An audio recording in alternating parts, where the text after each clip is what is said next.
নমস্কার, সোজা সাপটা সুব্রতয় আপনাদের স্বাগত জানাই। তাহলে কি এবারে চাপ বাড়লো মমতা বন্দ্যোপাধ্যায়ের? কারণ রাজ্যপাল সিভি আনন্দ বোস কেন্দ্র স্বরাষ্ট্র দপ্তরের কাছে সুপারিশ করেছে প্রয়োজন হলে রাষ্ট্রপতি শাসন জারি করবার। দেখুন, চাপটা যে শুধু মমতা বন্দ্যোপাধ্যায়ের বাড়লো তা নয়, তার সঙ্গে সঙ্গে আমি মনে করি কেন্দ্রীয় সরকারের ওপরেও কিন্তু বাড়লো। কারণ পশ্চিমবঙ্গের সামগ্রিকভাবে এই আইনগত পরিস্থিতি যেখানে প্রত্যেক নিয়ত লক্ষ্য করা গেছে এক একটি ছোট্ট ছোট্ট ঘটনা থেকে শুরু করে বৃহৎ ঘটনা অবধি, যে পশ্চিমবঙ্গের শাসন ব্যবস্থা ভেঙে গেছে, মমতা বন্দ্যোপাধ্যায়ের দ্বারা কন্ট্রোল করা সম্ভব হচ্ছে না। বারবার বিভিন্ন দিক থেকে আওয়াজ উঠেছে যে পশ্চিমবঙ্গে কেন রাষ্ট্রপতি শাসন জারি করা হচ্ছে না, কিন্তু পরোক্ষভাবে একথাটা উঠেছে যে কেন রাজ্যপালের পক্ষ থেকে কেন্দ্র সরকারকে জানানো হচ্ছে না যে এই রাজ্যের আইন শৃঙ্খলা ভেঙে পড়েছে, কেন রাষ্ট্রপতি শাসন জারি করা হচ্ছে না। তো সেই জায়গাটাতে দাঁড়িয়ে এরপরে আর কেউ অন্তত রাজ্যপাল সিভি আনন্দ বোসকে বলার মতো জায়গায় থাকবেন না। এর আগে যিনি রাজ্যপাল ছিলেন পশ্চিমবঙ্গের জগদীপ ধনকর, তার সাথে এই রাজ্যের মুখ্যমন্ত্রীর সম্পর্ক আদায় কাজ করাই ছিল। মুখ্যমন্ত্রী যা বলতেন উনি তার বিপরীতটাই বলতো। মুখ্যমন্ত্রী নিজের মতো করে রাজ্যপালকে চালানোর চেষ্টা করেছিলেন, কিন্তু জগদীপ ধনকরকে তিনি কন্ট্রোল করতে পারেনি। কিন্তু পরবর্তীকালে সিভি আনন্দ বোস যখন এই রাজ্যের রাজ্যপাল হয়ে আসে, তারপরে কিছু কিছু ঘটনায় আমাদের মনে হয়েছে বা আমরা ভেবেছি যে উনি কি রাজ্য সরকারের সাথেই তাল মিলিয়ে চলছেন নাকি। কারণ দেখুন, মুর্শিদাবাদে এই যে ঘটনাটি ঘটেছে, যেখানে ওয়াকফ বিলকে কেন্দ্র করে সেখানে হিন্দুদের উপর যেভাবে অত্যাচার হয়েছে, যেভাবে দিনের পর দিন মুর্শিদাবাদ জ্বলেছে, ধুলিয়ান জ্বলেছে, জলঙ্গির জ্বলেছে, শামসেরগঞ্জ জ্বলেছে, বেছে বেছে হিন্দুদের বাড়ি মার্কিং করে জ্বালিয়ে দেওয়া হয়েছে, পুড়িয়ে দেওয়া হয়েছে, তছনছ করে দেওয়া হয়েছে, রীতিমতো তছনছ করে দেওয়া হয়েছে। পালাতে বাধ্য হয়েছে সেখানকার মানুষরা।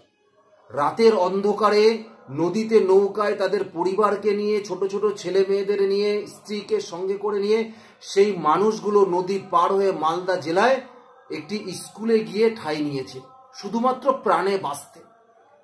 যে যা গেছে যাক, কিছু আর তারা ফিরে পাবে না, কিন্তু প্রাণে যাতে তারা বেঁচে থাকতে পারে তাই জন্য তারা সেখান থেকে পালিয়েছে।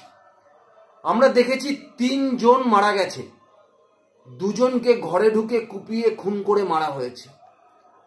এই যে পরিস্থিতি মুর্শিদাবাদে যখন জ্বলছে, সবাই একটাই কথা বলেছে যে কেন্দ্র সরকার কেন কিছু করছে না।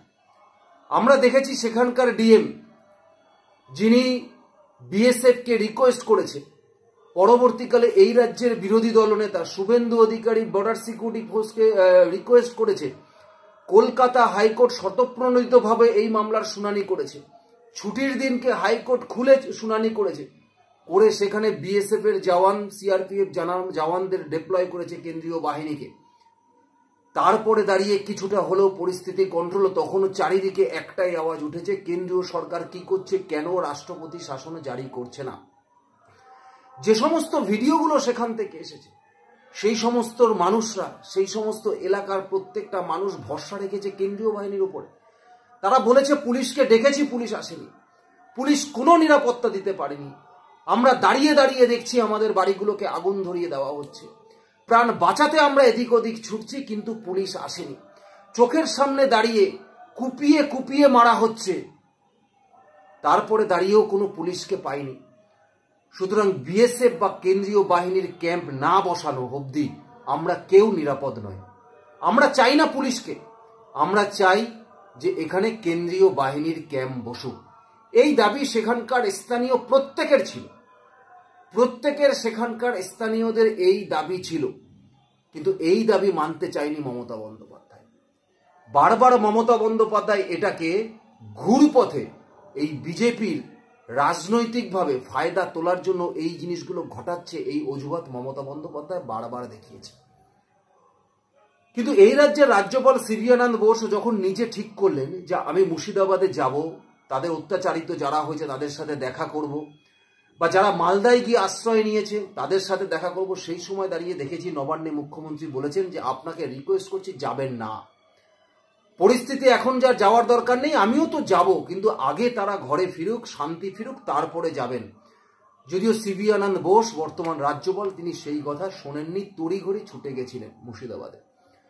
সেখানে শামসেরগঞ্জে গেছিলেন, ধুলিয়ানে গেছিলেন, একাধিক মানুষের বাড়িতে ভিজিট করেছিলেন।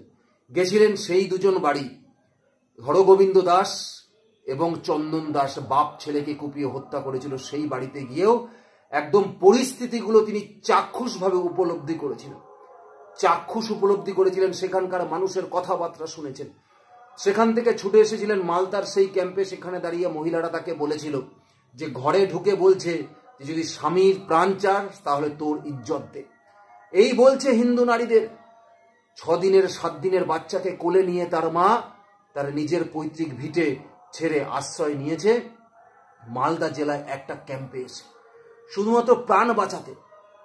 সিভি আনন্দ বোসের পায়ের কাছে শুয়ে পড়েছিল মহিলা, অঝরে কাঁদছিল। তারা একটাই কথা বলেছে, পুলিশের ওপরে আমাদের কোনো ভরসা নেই, আপনারা কেন্দ্রীয় বাহিনীর ক্যাম্প করুন যাতে আমরা আমাদের জায়গায় অন্তত ফিরে যেতে পারি। এই আর্তনাদ সারা মুর্শিদাবাদ জেলা জুড়ে আকাশে বাতাসে ছড়িয়ে পড়েছিল। জাতীয় মহিলা কমিশন সেখানে গেছিল, তাকে ধরে একই রকম বার্তা। তারপরে তারা যখন কেন্দ্রীয় সরকারকে রিপোর্ট দিয়েছে, রিপোর্টের মধ্যে একটাই কথা বলা ছিল যে পুলিশের ওপরে গ্রামবাসীদের কোনো আস্থা নেই, পুলিশকে ডেকে তারা পাচ্ছে না।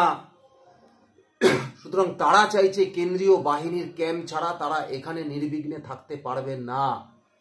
এবং তার সঙ্গে সঙ্গে রাজ্যপাল ঘুরে আসার পরে কেন্দ্রীয় সরকারকে যে রিপোর্ট দিয়েছে তাতে পরিষ্কারভাবে তিনি উল্লেখ করেছেন যে সেখানকার ঘুরে যা পরিস্থিতি তিনি উপলব্ধি করেছেন যে পশ্চিমবঙ্গের আইন শৃঙ্খলা ভেঙে পড়েছে। কারণ পশ্চিমবঙ্গের সাধারণ মানুষ, মুর্শিদাবাদের সেই অঞ্চলের মানুষের এই পশ্চিমবঙ্গ সরকারের আইন ব্যবস্থার উপরে কোনো আশা ভরসা বিশ্বাস নেই। তারা কেন্দ্রীয় সরকারের নিরাপত্তা চাইছে, তারা কেন্দ্রীয় বাহিনীর ক্যাম্প চাইছে। এবং এই ঘটনা যে পূর্ব পরিকল্পিতভাবে ঘটানো হয়েছে সেটাও কিন্তু তার রিপোর্টে উল্লেখ করেছে।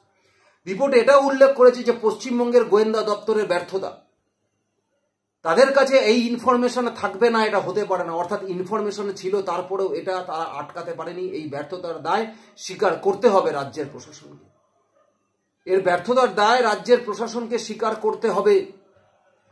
তাই যে জিনিস দাঁড়িয়ে পশ্চিমবঙ্গের রাজ্যপাল দেখে এসেছেন, তারপরে দাঁড়িয়ে তিনি নিজেও আর রিস্ক নিতে পারেননি। তাই তিনি কেন্দ্রীয় স্বরাষ্ট্রমন্ত্রককে জানিয়ে দিয়েছে যে যদি প্রয়োজন হয় আপনারা রাষ্ট্রপতি শাসন জারি করুন।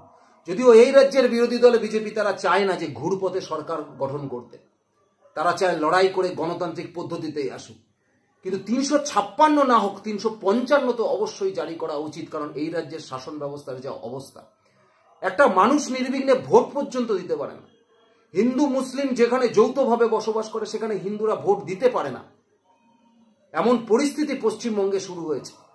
সেখানে দাঁড়িয়ে অন্তত 356 ধারা জারি করে এই পশ্চিমবঙ্গের শাসন ব্যবস্থাটাকে, প্রশাসনটাকে কেন্দ্রীয় সরকারের নিয়ে নেওয়া উচিত, রাজ্যপালের হাতে দিয়ে দেওয়া উচিত।